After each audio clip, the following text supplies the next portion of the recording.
In this lesson, we're going to continue talking about similar figures, and now we're going to be looking at similar figures and determining a missing side length. So we need to keep in mind our understanding of congruent and similar figures. Congruent figures are figures that are the same shape and the same size, and similar figures are figures that have the same shape, but they are a different size. We're going to be focusing on those similar figures here in the lesson. Okay, let's look at these problems below. It says the figures below are similar. Determine the missing side length by setting up a proportion and solving. So let's look at number one. Notice we have two triangles.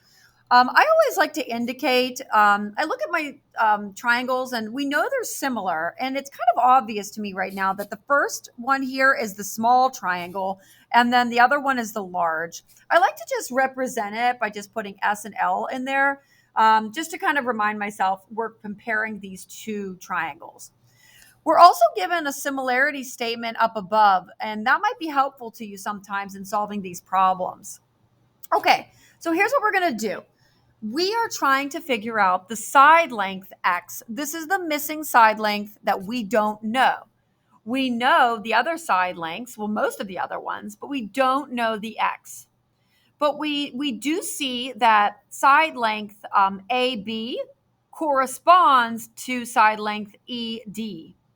We also see that side length AC corresponds to side length EF. We learned that in the last couple of sections. Let's piece this all together to determine what this missing side length is. I'm going to set up a proportion by setting up my two triangles. I'm going to go ahead and set up a word ratio.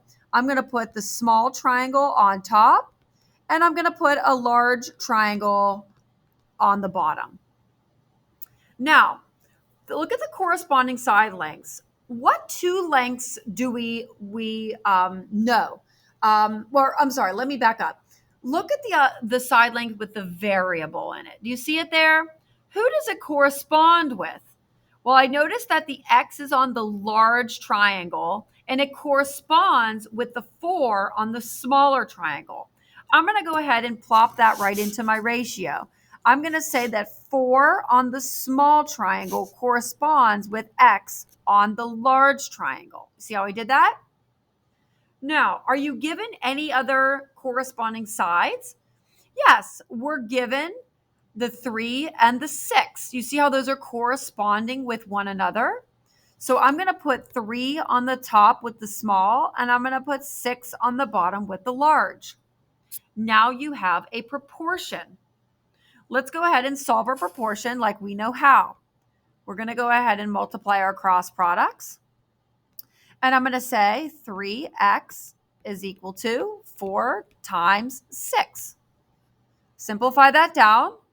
3x, sorry about that. 3x is equal to 24. And I'm going to divide both sides by 3. And that will leave me with x is equal to 8.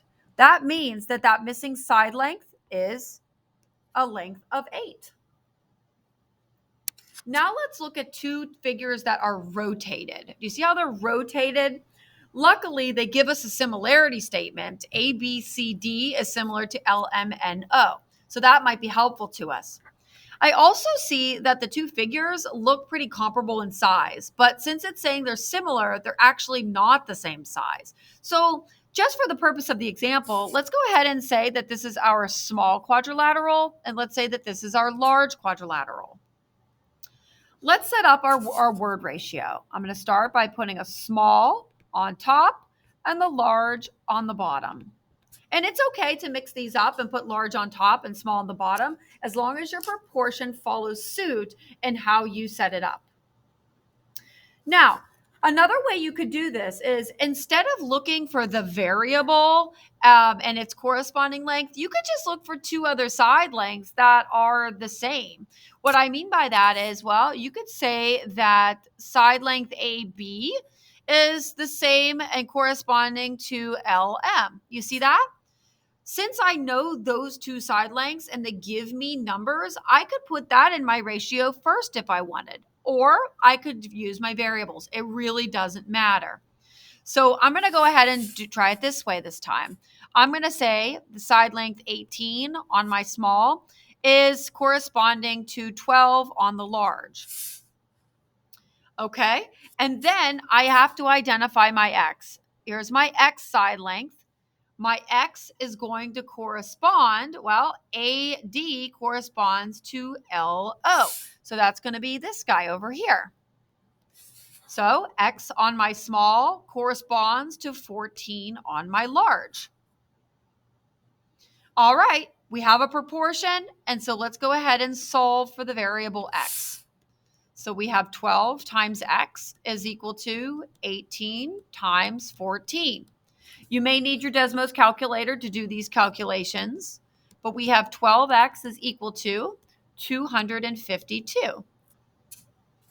And we're going to finish it off by dividing both sides by 12. That gives me x is equal to 21.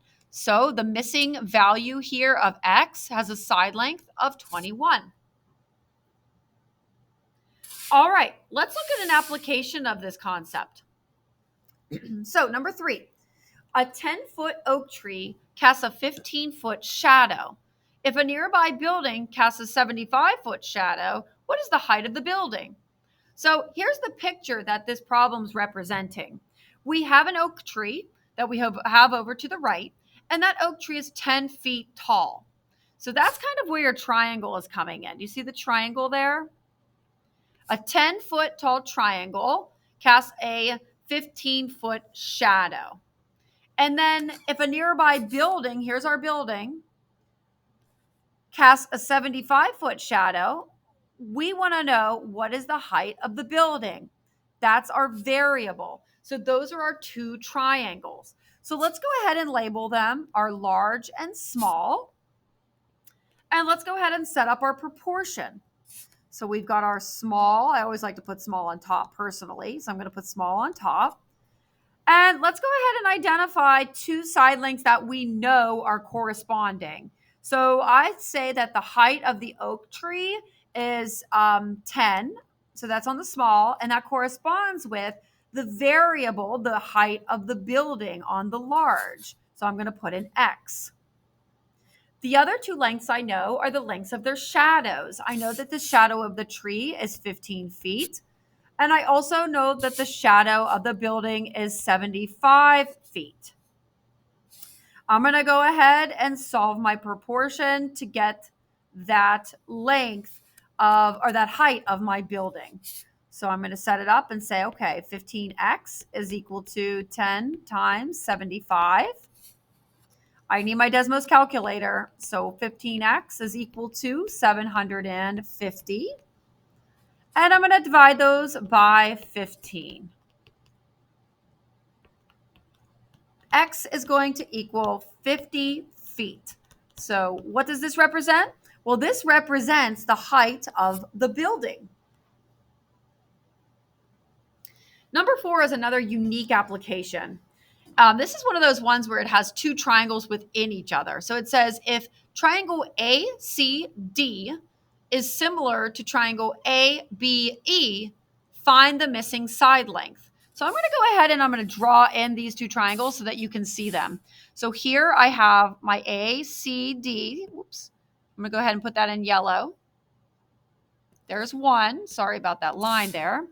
And then I'm going to go ahead and do my ABE. So here's my ABE in green. There are the two triangles. So let's go ahead and I have my small and my large. So I'm going to go ahead and put that in my word ratio. And let's think about what we have. I'm going to go ahead and start with the one with the variable in it this time. I'm going to say X, side length, the X on the small corresponds with the 12 on the large. You see that? And then I need to kind of think about this next one. So notice how on the green triangle, the small one, that side length AE is 6.